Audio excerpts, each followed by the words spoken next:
Karen dug up my ranch without permit. Police showed up and the judge ruled against her. Have you ever had a neighbor who thought your land was their personal playground? For Clara, a hardworking single mother and ranch owner in rural Montana, that nightmare became reality when her neighbor Karen decided her sprawling property was fair game for an unauthorized landscaping project. What started as a minor annoyance spiraled into a clash of wills, a showdown with the law, and a courtroom drama that left everyone stunned. Clara had lived on her 10-acre ranch for over a decade, raising her 2 kids and a small herd of cattle while running a modest organic vegetable business. The land was her pride, her sanctuary, and her livelihood.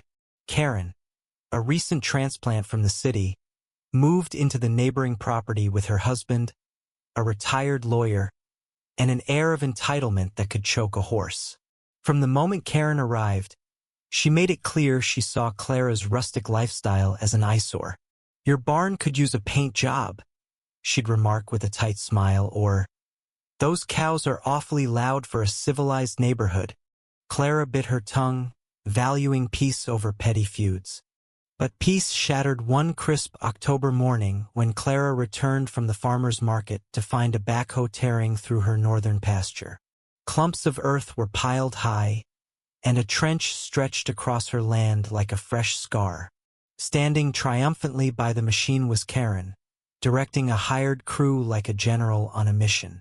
Clara's heart pounded as she stormed over. "What the hell are you doing to my land?" she demanded, her voice shaking with fury. Karen barely glanced up, waving a manicured hand. "Oh, Clara, relax. I'm putting in a drainage ditch. My backyard floods every spring, and this is the only way to fix it. You don't mind, do you?" Her tone dripped with condescension, as if Clara's permission was a formality she could bypass. "Mind? You're digging up my property without asking. You need a permit for this, Karen, and you sure as hell don't have my consent." Clara's hands clenched into fists, her kids watching wide-eyed from the porch. Karen smirked. "Permits are for bureaucrats. My husband says this is perfectly legal. Besides, it's just a little dirt. You're being dramatic." The crew hesitated, sensing the tension, but Karen urged them to keep working. Clara, trembling with rage, called the county sheriff's office. Within an hour, Deputy Ramirez arrived, his cruiser kicking up dust on the gravel road.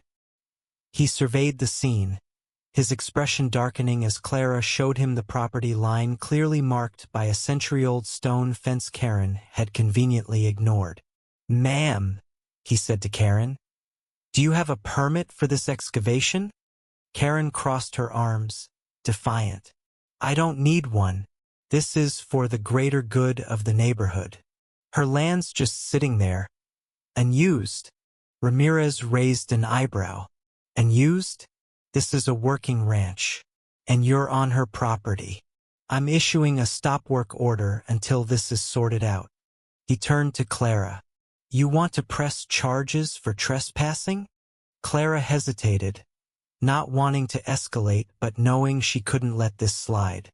"Yes," she said firmly. "She's destroying my land." Karen's face flushed red.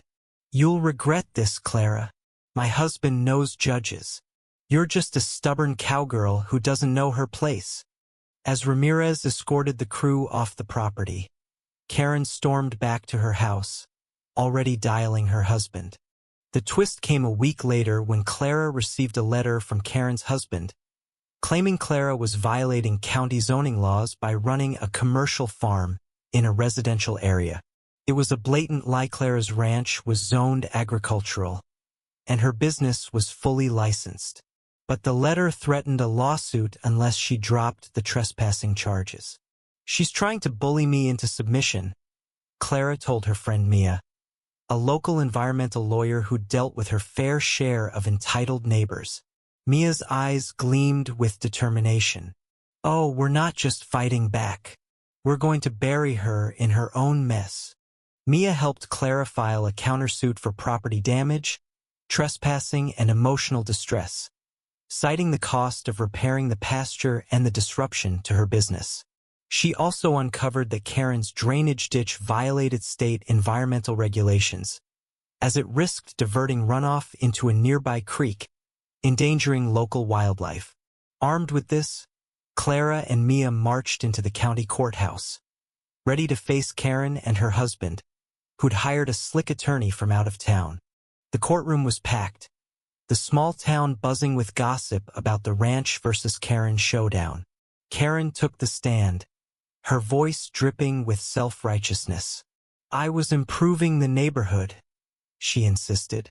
"Clara's land is an eyesore, and that ditch was necessary to protect my property value. I shouldn't need a permit to do what's right."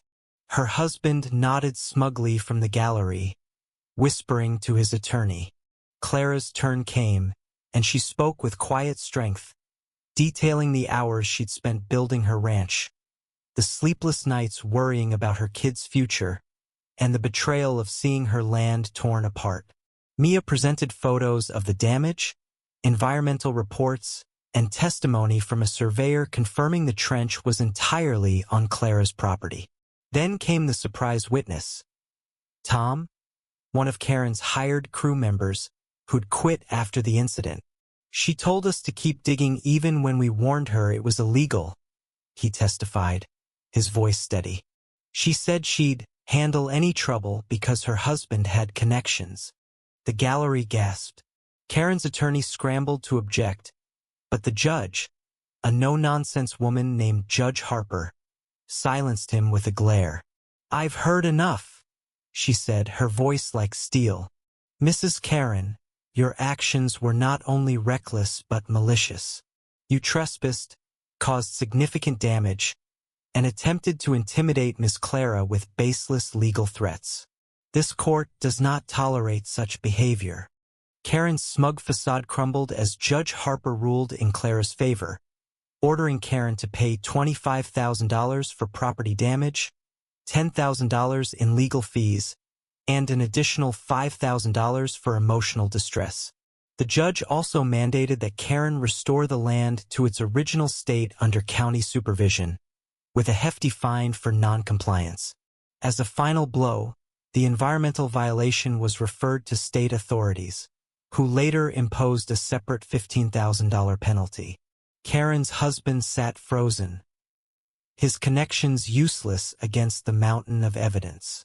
As the gavel fell, Clara felt a weight lift. Outside the courthouse, neighbors cheered, some even offering to help repair the pasture. Karen, meanwhile, was seen arguing with her husband in the parking lot, her dreams of neighborhood dominance in tatters. Within months, she and her husband put their house up for sale, unable to face the community's scorn. Clara's ranch flourished, her kids helping her plant new grass in the restored pasture. She even started a community garden, inviting neighbors to share in the harvest, a quiet rebuke to Karen's selfishness. Standing in her fields, Clara felt a surge of pride. She'd fought for her home and won, proving that hard work and truth could outshine even the loudest entitlement. What do you think? Did Karen get what she deserved, or should Clara have shown more leniency? Share your thoughts on where the line should be drawn between standing up for your rights and keeping the peace.